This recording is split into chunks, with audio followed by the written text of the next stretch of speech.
مزاج کی بات ہوتی ہے، سوچ کی بات ہوتی ہے۔ دو شاعر ایک باغ میں چلے گئے، ایک شاعر خوش مزاج تھا تو اس نے باغ میں گیا، داخل ہوا، گلاب کا پھول کھلا ہوا اس نے دیکھا تو اس نے کہا کیا زبردست پھول ہے، یہ میری طرح حشاش بشاش کھلا ہوا ہے، بہت ہی زبردست ہے۔ دوسرا شاعر بھی داخل ہوا، غمگین مزاج تھا تو اس نے جیسے اس پھول پہ نظر ڈالی تو اس نے کہا اوہ یہ پھول بھی کتنا غمگین ہے، کسی نے اس کے دل کو زخمی کر کے اسے لہو لہان کر دیا۔ اب دیکھیں دو صاحب باغ میں داخل ہوئے، دونوں کی سوچ جدا جدا۔ تو کہنے کا مقصد یہ ہے ماہ رمضان یہ ماہ مغفرت ہے، اس میں دعاؤں کا خاص اہتمام کرنا چاہیے۔ آج کی رات ممکن ہے لیلۃ القدر کی ہو تو نبی صلی اللہ علیہ وسلم نے فرمایا میری امت کی عمریں کم ہے۔ آپ کو بات یاد ہے، میری امت کی عمریں کم ہے، اللہ جی پہلی امت عمریں زیادہ عمل زیادہ، میری امت کا کیا بنے گا؟ فرمایا رحمت عالم صلی اللہ علیہ وسلم کی اس چاہت پر رب العالمین نے لیلۃ القدر کی رات رکھا۔ فرمایا لیلۃ القدر کی رات 1000 مہینے عبادت کرنے سے افضل ہے، جو کہ 83 سال سے بھی زائد کا حصہ بنتا ہے، اور یہ وہ 83 سال ہے جن میں لیلۃ القدر نہ ہو۔ حضرات گرامی جو بات کرنا چاہ رہا تھا، دعاؤں کا خاص اہتمام کیجیے۔ اور اگلی اہم بات، اس وقت والدین اپنے بچوں کے لیے دعائیں نہیں کرتے، حالانکہ انبیاء اپنے بچوں کے لیے دعا کرتے ہیں، بچوں کے لیے اسپیشل ٹائم نکال کے دعا کرنا چاہیے۔ ایک سوال عموماً ہوتا ہے، میں اسی طرح کی چند باتیں کر کے اجازت چاہوں گا۔ لوگ کہتے ہیں جی ہم دعا کرتے ہیں، رمضان آتا ہے، غیر رمضان آتا ہے، دعائیں کرتے ہیں، ہماری دعائیں قبول نہیں ہوتی، کیا وجہ ہے؟ سمجھ نہیں آ رہی۔ تو ایک بات یاد رکھیے، نبی صلی اللہ علیہ وسلم نے فرمایا، احادیث طیبہ میں یہ بات موجود ہے کہ انسان جب دعا کرتا ہے تو اس دعا کے پورا ہونے، قبول نہیں کہوں گا، پورا ہونے کے 4 طریقے۔ کتنے طریقے ہیں؟ 4 طریقے ہیں۔ اب جب بھی آپ دعا کریں گے ان 4 میں سے کہیں نہ کہیں آپ کی دعا جائے گی ضرور، آپ کی دعا کبھی رد نہیں ہوگی۔ نمبر 1، آپ کو اللہ رب العالمین آپ کی دعا قبول فرما دے۔ کیا کریں گے؟ دعا آپ کی قبول کر دیں گے۔ آپ نے جو مانگا اللہ پاک نے آپ کو دے دیا۔ کبھی کبھی ایسا بھی ہوتا ہے، لوگ دعا کرتے ہیں فوراً وہ چیز حاصل ہوتی ہے، وہ کہتے ہیں اے کاش اس وقت کوئی اور سوال کرتا وہ قبول ہو جاتا۔ تو کبھی تو ایک دعا قبول ہو جاتی ہے، کبھی ایسا ہوتا ہے کہ اس دعا کا نعمل بدل مل جاتا ہے۔ کیا مل جاتا ہے؟ اس کے بدلے میں اللہ کوئی اور چیز دے دیتے ہیں۔ اب دیکھا بہت سارے یہاں پر لوگ بیٹھے ہیں، آپ سب حضرات بزرگ تشریف فرمائے اور ذمہ دار لوگ بیٹھے ہیں، بچوں کا رشتہ نہیں کروا رہے ہوتے ہیں، اور نوجوانوں کی خواہش ہوتی ہے فلاں جگہ سے رشتہ ہو جائے، لیکن خدا کی شان وہاں لاکھ دعائیں کرتے ہیں، رشتہ ہونے کا نام نہیں، تعویذ کے چکر میں کہاں جاتے ہیں، کیا کچھ کرتے ہیں، رشتہ نہیں ہوتا۔ پھر کہیں دوسری جگہ شادی ہو جاتی ہے، بڑی عرصہ بعد پتہ چلتا ہے کہ اگر وہاں رشتہ ہوتا تو یہ مصائب آ جاتے، کہتے ہیں شکر ہے وہاں رشتہ نہیں ہوا، اس کا نعمل بدل اللہ نہیں آتا۔ تو دیکھا بعض اوقات نعمل بدل، آپ ایک نوکری کے لیے کوشش کرتے رہتے ہیں، ایک کاروبار بزنس کو کامیاب کرنے کی کوشش کرتے ہیں، وہ ہوتا نہیں، دوسرا کام ہو جاتا ہے، تو آپ انسان بعد میں پتہ چلتا ہے ہو سکتا ہے وہاں میرے لیے کوئی اچھائی نہیں تھی، اس لیے اللہ پاک نے فلاں جگہ میری نوکری لگا دی، میرا بزنس فلاں کامیاب ہو گیا۔ تو بعض اوقات دوسری ترتیب یہ ہوتی ہے کہ اللہ پاک بندے کو کوئی اور اچھی چیز عطا کر دیتا ہے۔ تیسری بات، دعا انسان کرتا ہے، دعا جو مانگتا ہے وہ قبول نہیں ہوتی، لیکن اللہ پاک اس دعا کی برکت سے اس کے گناہوں کو معاف فرماتا ہے۔ نبی صلی اللہ علیہ وسلم کے فرمان کی روشنی میں اس کے اللہ پاک گناہ معاف کر دیتے ہیں۔ اور چوتھی فرمایا کہ بعض اوقات انسان دعا کرتا ہے، رب العالمین اس کو جنت میں اسے نیکیاں عطا فرماتا ہے۔ اس لیے حضرات گرامی ماہ رمضان ماہ مغفرت ہے، جتنا ہو سکے رب العالمین سے انسان اس میں مغفرت مانگے۔ ایک اہم بات اور کرنا چاہوں گا، آپ کی توجہ ہے، ایک کام کبھی نہ کر۔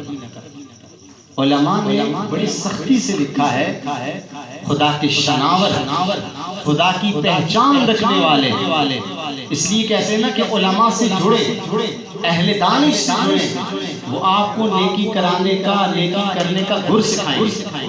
علماء نے لکھا ہے کہ کبھی بھی گناہ ہو جائے تو فوراً توبہ کر لیں، لیکن کبھی بھی گناہ کی جرت نہ کریں۔ آپ کی توجہ ہے، مثلا آدمی یہ کہے کہ میں یہ گناہ کر لیتا ہوں پھر میں توبہ کر دوں گا، ایسی جرت زندگی میں کبھی نہ کریں۔ یہ جرت کرنے والا اللہ رب العالمین کے ساتھ مذاق کرنے والا ہے۔ اور نبی صلی اللہ علیہ وسلم نے فرمایا ایک آدمی توبہ بھی ذہن میں رکھتا ہے اور ساتھ گناہ بھی کرتا ہے، کل مستہزی ربہ، یہ تو ایسے ہی ہے جیسے کوئی آدمی اپنے رب کے ساتھ مذاق کر رہا ہے۔ تو کبھی بھی جرت نہیں کرنی چاہیے، کبھی بھی کسی گناہ پر جرت نہیں کرنی چاہیے۔ حضرات گرامی، ماہ رمضان رحمت بھی ہے، نمبر 2 ماہ سے مغفرت بھی ہے، نمبر 3 باعث شفاعت، آپ کی توجہ ہے، باعث شفاعت بھی ہے۔ یہ بڑی اہم بات اللہ جل شانہ نے اپنے بارے میں فرمایا، مالک یوم الدین، میں قیامت کے دن کا مالک ہوں۔ بڑی اہم بات ہے، اللہ نے اپنے لیے لفظ مالک بولا ہے، اپنے لیے قاضی کا لفظ نہیں بولا، مالک بولا ہے۔ اس میں کیا وجہ ہو سکتی ہے؟ علماء نے بڑی اہم باتیں لکھی ہیں، اگر آپ ان کو سمجھ گئے، اگر اس لفظ کو ہم سمجھ گئے، ہماری زندگی کا دھارا بدل جائے۔ فرمایا یاد ہے یہ جو قاضی ہوتا ہے اس میں اور مالک میں بڑا فرق ہے، قاضی اور مالک میں کیا ہے بڑا فرق۔ قاضی قانون کے مطابق فیصلہ کرتا ہے، قاضی کیا کرتا ہے؟ قانون کا پابند ہوتا ہے، مالک قانون کا پابند نہیں۔ مثلا ایک کمپنی ہے، اس کا جی ایم ہے، آپ وہاں کام کرنے جاتے ہیں، ایک آدمی وہاں کام کرتا تھا، وہاں سے چوری کر لی، تو جی ایم وہاں کا ہوگا، وہ اس کو بلائے گا، قانونی کارروائی کرے گا اور اس کو ادارے سے نکال دے گا اور اس کے خلاف قانونی کارروائی کرے گا۔ رستے میں جب اس کو کمپنی سے اس نے نکالا، مالک آ گیا، پوچھا کدھر جا رہے ہو؟ اس نے کہا جی میں نے آپ کی کمپنی مجھ سے جرم ہو گیا اور آپ کی کمپنی سے مجھے نکال دیا۔ مالک کے گئے آئندہ تو نہیں کرو گے؟ نہیں آئندہ نہیں کروں گا۔ اچھا دوبارہ چاہوں۔ اس سے نہ جی ایم پوچھ سکتا ہے نہ پی ایم پوچھ سکتا ہے، اس کا تو کام تھا قانون کے مطابق، اور اس کی مالک کی مرضی چلتی ہے۔ مالک کی کیا چلتی ہے بھائی؟ مرضی۔ قاضی کا فیصلہ چلتا ہے قانون کے مطابق، مالک کی مرضی چلتی ہے۔ رب العالمین مالک یوم الدین ہے، جسے چاہے جنت میں داخل کر دے، اس سے کوئی پوچھنے والا نہیں۔ نمبر 2 قاضی جو ہوتا ہے وہ آپ کے ریکارڈ کو محفوظ رکھتا ہے، وہ مجرم کے بھی ریکارڈ کو محفوظ رکھتا ہے، وہ علاقوں کے ریکارڈ کو محفوظ رکھتا ہے۔ ایک مجرم نے چوری کی کسی علاقے میں بھی، اس کے پاس ریکارڈ موجود ہوتا ہے۔ اگر پھر یہ مجرم کہیں تبلیغی جماعت والوں کے ہتھے چڑھ گیا، انہوں نے اس کے اپنے ساتھ لے گیا، اپنے ساتھ لے کر گئے، آپ یقین جانیے تبلیغی جماعت کمال کے لوگ ایسی جگہ میں جاتے ہیں، لوگوں کو بلاتے ہیں، اللہ کے ساتھ تعلق جوڑتے ہیں، انسان حیران ہو جاتا ہے، اور ایسی جگہوں میں جاتے ہیں، واقعی برداشت کرتے ہیں، تکالیف اٹھاتے ہیں۔ اللہ تعالیٰ ان کو جزائے خیر دے، اہل علم کی سرپرستی میں کام کرنے کی توفیق عطا فرمائے۔ ایک صاحب جو مجرم تھا، چوری کرتا تھا، وقت لگا لیا، گاڑی رہ گئی، خدا کی شان اسی تھانے کے ایریے میں کہیں چوری ہو گئی، پولیس پھر اس کے دروازے پہ آ گئی، بھائی چوری قبول کرو یا پھر مجرم دو۔ تو وہ کہتا ہے بھائی میں تو وقت لگا کر آیا ہوں، میں تو توبہ طائب ہو گیا ہوں۔ وہ کہتا ہے جی بھائی آپ کے بارے میں ریکارڈ کہہ رہا ہے آپ چور ہیں، یا چوری قبول کرو یا پھر کیا ہے چور پیش کرو۔ اور اللہ کی ذات بڑی عجیب ہے، فرمایا اللہ پاک بندہ جب توبہ کرتا ہے اپنے جرم سے، اللہ بندے کے ریکارڈ کو ختم کر دیتا ہے۔ اور نبی صلی اللہ علیہ وسلم نے فرمایا التائب من الذنب کمن لا ذنب لہ، توبہ کرنے والے ایسے ہیں گویا کہ اس نے کوئی گناہ کیا ہی نہیں۔ اور تیسری بات اور بڑی اہم بات فرمایا یاد رکھیے قاضی جو ہوتا ہے قاضی کے ہاں وکیل چلتا ہے اور مالک کے ہاں وکیل نہیں چلتا. آپ کو پتا ہے کوئی بھی مسئلہ ہوتا ہے آپ سیشن کورٹ جاتے ہیں, سیشن کورٹ سے حل نہ ہو ہائی کورٹ جاتے ہیں, ہائی کورٹ سے حل نہ ہو آپ کہاں جاتے ہیں سپریم کورٹ. اگر سپریم کورٹ میں حل نہ ہو تو پھر اس سے آگے کوئی کورٹ نہیں. اس لیے ایسا ہی ہوتا ہے کہ بعض اوقات جو بڑے بااثر حکمران ہوتے ہیں ان کے خلاف فیصلہ آئے تو وہ ججوں کو ہی کیا کر دیتے ہیں ڈسکوالیفائی کر دیتے ہیں, لیکن اس سے اوپر کوئی عدالت نہیں ہے. لیکن اس مجرم کے پاس اب بھی ایک آپشن موجود ہے. آپ کے ذہن میں ہے اس مجرم کے پاس اب بھی ایک آپشن موجود ہے, وہ یہ ہے کہ ملک کا صدر ملک کا مالک ہوتا ہے اور یہ مالک کے پاس یہ آدمی سفارش کے طور پر پیش ہو سکتا ہے اور صدر ہر ایک کی سفارش قبول نہیں کرتا.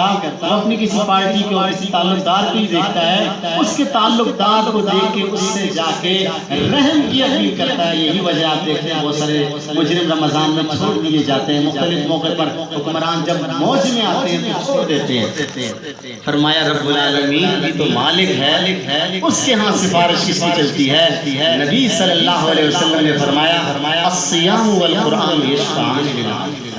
روزہ اور قرآن بندے کی سفارش کرتا ہے. روزہ کہتا ہے میرے پروردگار منعتہ الطعام والشراب, میں نے اس کو کھانے سے روکا, پینے سے روکا, ساری چیزوں سے روکا. فشفعنی فیہ, میری سفارش قبول فرما دیجیے. قرآن کہتا ہے اے میرے پروردگار یہ حافظ قرآن, میں نے اس کو رات سونے سے روکے رکھا, میری سفارش قبول فرما دیجئے.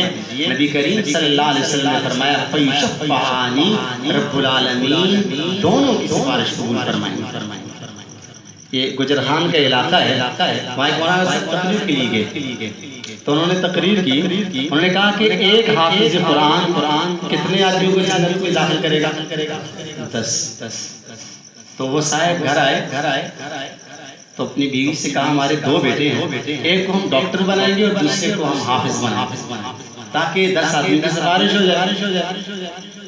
تو مولانا صاحب کہتے ہیں میں تقریر کر کے واپس آیا تو اس آدمی کا فون آ گیا اور اس آدمی نے کہا کہ میرے ساتھ بیوی الجھ پڑی ہے. اس نے کہا کہ نہیں, ایک کو نہیں, دونوں کا ہم نے حافظ بنانا. کیا کرنا ہے ہمیں؟ دونوں کا ہم نے حافظ بنانا ہے.